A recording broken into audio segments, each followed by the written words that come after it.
حضرت ابراہیم علیہ السلام اور حضرت صلی اللہ علیہ وسلم دونوں کو قرآن کریم نے اسوہ حسنہ قرار دیا ہے. کیا اسوہ حسنہ ہونے کے لحاظ سے دونوں میں کوئی فرق ہے؟ بہت فرق ہے، بہت بڑا فرق ہے. حضرت ابراہیم علیہ السلام اسوہ تو تھے، لیکن رسول اللہ علیہ وسلم کے زمانے کے بعد پھر دنیا کے لیے اور کوئی اسوہ نہیں رہا سوائے رسول اللہ علیہ وسلم کے. تو فیہا کتب قیمہ، جو بھی پرانی کتابوں میں سے باقی رہنے والی تعلیم تھی وہ موجود تھی قرآن کریم میں.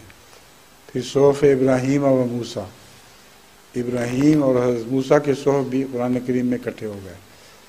تو جتنے بھی پرانے انبیاء کی ایسی باتیں تھیں یا ایسی سنتیں تھیں جو زندہ رکھنے کے لائق تھیں، وہ تمام تر رسول اللہ علیہ وسلم کے زمانے میں آپ کی ذات میں اکٹھی ہو گئیں. اس لیے آپ کے بعد کسی اور اسوے کی ضرورت نہیں ہے.